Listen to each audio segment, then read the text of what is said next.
essa semana mesmo, né? Era uma mentora e assim, ela deu uma mensagem direcionada a espíritos que estavam muito antagônicos à mensagem do Cristo. E assim, cara, você sentia na voz dela o amor, sabe? A mensagem, palavras simples, humildes, mas a sensação de leveza, superioridade e sabedoria. Então, ali você caracterizou. O que ela passou pra você? Você lembra? Não foi para mim, foi para a sala toda. O quê?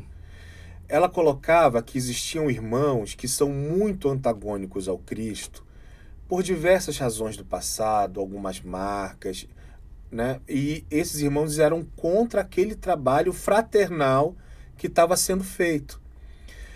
Mas que aqueles irmãos tinham que ser envolvidos em muito amor, em muita luz, que em algum instante eles iam entender a condição deles, eles iam entender a razão do trabalho caridoso, eles iriam entender tudo aquilo que estava acontecendo no sentido de prática do bem, reforma íntima e condicionar a sua vida encarnatória, ou se você está desencarnado, para o desenvolvimento, a reforma íntima e a prática do amor. Foi essa a mensagem central dela.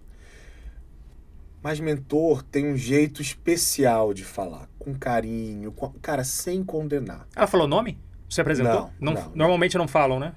Normalmente não dá essa carteirada. Só quando já é um espírito conhecido, enfim. Mas mesmo assim eles evitam falar o nome. Espírito superior é assim. Sobre o outro lado. O barra pesada. Aqueles irmãos que vêm... Porque o que acontece, Eric? Deixa eu te contar qual é o enredo natural. Eu falei pra você, reunião de evocação, coloca o nome dele, tem um médium, né? O enredo natural é assim. Aquela pessoa que está com o nome na ficha prejudicou muito em outra vida aquele que vai se manifestar. Falando dos vingadores. Ou cobradores. Ou cobradores. Quando eu falo prejudicou muito, meu amigo, é tipo assim, prendeu o cara sem razão, matou a família, roubou a família, desonrou a pessoa de todas as 100 formas. anos atrás, 200 anos atrás, de repente. É isso. E aí, induziu a pessoa ao autoextermínio. Cara, é coisa pesada a esse nível. Matou. Cara, é esse nível. Então, a gente tem que ter um olhar fraterno e empático no sentido assim, puxa, meu pai do céu. Se eu tivesse sofrido o que esse cara sofreu, será que eu não estaria no lugar dele fazendo a mesma coisa? Então esse é o primeiro olhar fraterno. O segundo olhar fraterno é, meu pai do céu, quem sou eu para condenar esse irmão? Sabe Deus o que eu fiz em outras vidas. Então tudo isso faz você olhar para aquele irmão como um irmão sofredor. E no fim do dia ele é. Então, ali a gente alerta, cara, é uma reunião de acolhimento, não é uma reunião de doutrinação. E você não está lá também para passar um sabão naquele espírito. Não, nós não temos essa autoridade moral. Por sinal, depois eu quero contar um caso que teve um irmão que tentou ter uma certa autoridade e se deu bem mal. Então, ali, a conversa com aquele irmão é assim, meu amigo, não sei se você percebeu, mas você é vítima. Você vai querer mesmo sujar suas mãos? Se vingando? Fazendo o mesmo? Você já parou para perceber que ele encarnou você? Não, daqui a pouco você vai encarnar também. Em que condição você quer reencarnar? E outra coisa, se você está vingando, quando ele desencarnar e você estiver desencarnado, ele vai poder vingar de você também. Só contextualizando. Esse é o espírito obsessor, maligno, vamos usar esse termo, que você tá conversando com ele ali. Exatamente. E ele tá incorporado em alguém. Ele tá se manifestando através e da trazendo todas de as razões dele. Ele. Cara, então você vê, muitas vezes a gente acha que é uma briga do bem contra o mal. Não é. O que funciona, lição do Divaldo Franco. Cara, essa frase dele é linda. O ódio só escuta a voz do amor. Então, quando você traz isso e fala, olha, como era a sua vida antes dessa desgraça acontecer? E você dá o nome, cara, o que você sofreu foi um crime, foi uma tragédia, sabe? Porque muitas vezes o irmão, quando ele chega ali, aquele espírito, ele acha que a gente está ali para defender o encarnado. E aí que ele se revolta mesmo. E com razão, né? Mas não, ele está ali para ser acolhido com todo o amor. Bom, muitas vezes esses irmãos são recebidos no plano espiritual por um parente que os ama, onde ele consegue identificar uma esposa, um pai, uma mãe, mais mãe do que pai, né, para frustração dos pais. E eu já tenho relatos maravilhosos. Então vamos lá. Aonde entra o papel do Pedro? Esse diálogo, e obviamente inspirado pela espiritualidade. Não é o Pedro. Não, porque, vê bem, aquele espírito, eu não conheço a história dele. A espiritualidade conhece. Então, de uma certa forma, existe uma... De uma certa forma, não. Existe uma intuição de algum mentor que ele está me intuindo naquele diálogo. Senão, o diálogo não rola. Eu não chego na esquina. Eu não troco meia dúzia de palavras. Então, tem que ter essa intuição. Então, por exemplo, já teve caso de um irmão... Cara, esse caso foi emblemático para mim. Esse espírito veio falando do que aquele outro, que era um trabalhador espírita, que estava pensando em autoextermínio. Trabalhador espírita. Olha como ninguém está imune, Eric. Que pensava em autoextermínio. Dar cabo da própria vida. Exatamente. E aí a gente foi fazer, abrir uma fichinha, abrir um processo para ele. E ele realmente, o irmão queria, sofreu muito na mão dele no passado, e que queria exterminá-lo. Ficava lançando pensamentos, imagino ali. Cara... Tudo que pode imaginar. Tudo. Para que ele fizesse isso... E ele falou muita coisa, e eu não falei nada. E aquele ser ficaria satisfeito com isso. E ele não falou nada. Eu não falei praticamente nada. Depois que ele falou um monte de coisa, eu falei assim, olha, meu irmão, eu entendi tudo que você falou, mas se você puder atender com muita humildade, eu te peço pra gente continuar esse papo na semana que vem. Cara, eu nunca tinha feito isso na minha vida. Aliás, nem é muito recomendado. Caraca, você marcou... Vem amanhã que a gente bate um papo. Vamos na próxima reunião, se a gente puder conversar de novo. E ele veio? Cara, foi muito interessante, porque, imagina, são vários atendimentos ao mesmo tempo. São 5, 6, às vezes, atendimentos paralelos. E aí um irmão deu a passividade, era outro médium, não era o mesmo que atendeu esse irmão na semana passada. Era outro médium. E aí a pessoa que se aproximou, era uma mulher dialogadora, que se aproximou dele e falou assim, e cumprimentou ele e falou assim, não vim aqui para falar com você. Eu já sabia que era comigo. Aí eu falei, tô muito feliz por você ter voltado, que bom que você voltou. E assim, cara, foi um diálogo muito bonito, onde no final ele falou assim, então eu acho que eu vou aceitar o convite da espiritualidade, e ele terminou assim, muito obrigado por ter confiado em mim. Então é acolhimento fraternal com esses irmãos. Porque às vezes a gente fala, um obsessor, uma pessoa que quer me prejudicar. Pessoal, toda verdade tem seus lados. E ali, esse é o enredo comum, Eric. Esse é o enredo comum. Existem exceções, óbvio. São irmãos que foram profundamente prejudicados. Olha, Pedro, quando eu ouço tudo isso que você está me falando, me vem aí um paradoxo. Por quê? Eu vou falar de uma experiência minha, fazendo parte por muitos anos de igrejas evangélicas cristãs, as quais ajudam, têm seu papel muito importante na sociedade, até espiritual, mas que lidam com a questão da obsessão na base da porrada. É do tipo, queima, sai daqui e humilha aquele... Você lida de uma forma tratando daquele ser, porque você não entende que é um demônio, um encosto, é uma pessoa como eu e você, que sofreu uma injustiça tremenda no passado. Um crime. Que inclusive acontece muito ainda nos dias de hoje. Só ligar o jornal você vai ver vários casos assim. Pessoas que estão saindo desse mundo, indo para o outro e que voltam revoltados. Não, agora eu quero vingança porque fez isso com a minha família, comigo, com aquilo outro. Então, assim, é uma mudança. Porque eu sei que tem um público muito forte cristão evangélico que nos assiste aqui e que tem uma percepção muito diferente do que você está falando. Mas da forma que você está trazendo, são seres que precisam de ajuda como qualquer outro ser. É isso que aí, está vivo. Você falou isso muito bem, estão vivos.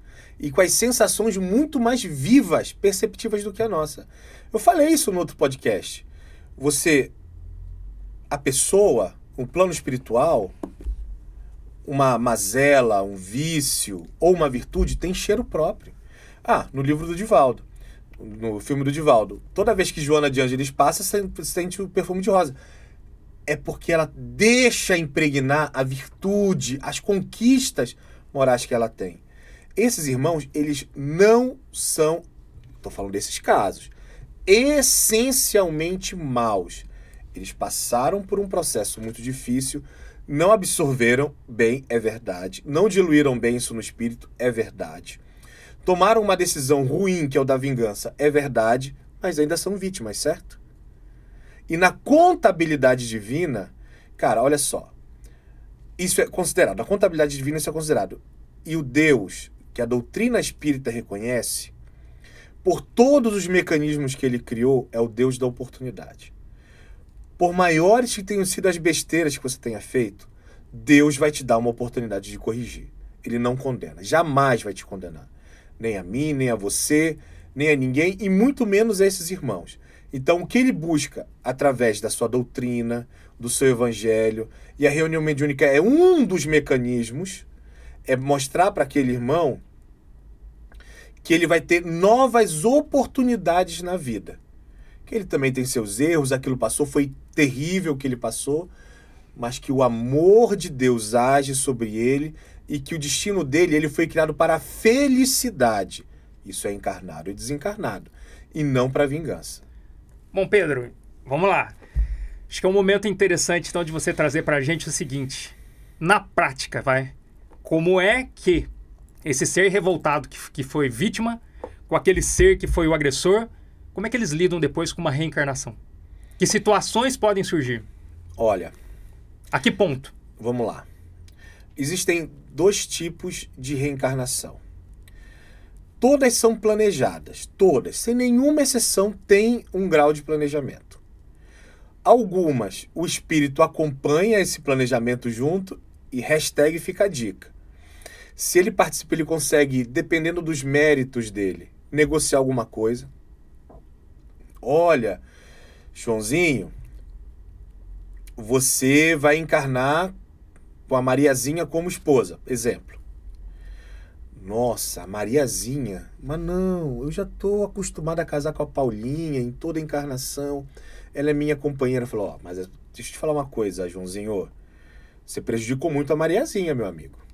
Existe um débito. Vamos acertar com ela e depois você encarna com a Paulinha. A Paulinha vai ficar te protegendo, fica tranquilo.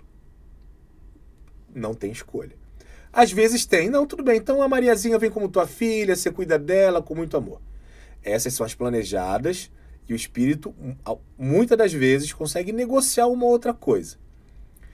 Tem as compulsórias, que são aplicadas a espíritos absolutamente teimosos, renitentes, ou seja, não querem reencarnar. Não, estou bem aqui. Vou reencarnar por quê? E não querem saber. Sabe o que acontece? Aos poucos, esses irmãos são adormecidos. Quando eles acordam, já acordam num bercinho. Não participaram do planejamento. Não sabem quem é pai, quem é mãe, quem é irmão, qual é a sua profissão, tempo de vida, sexo, nada.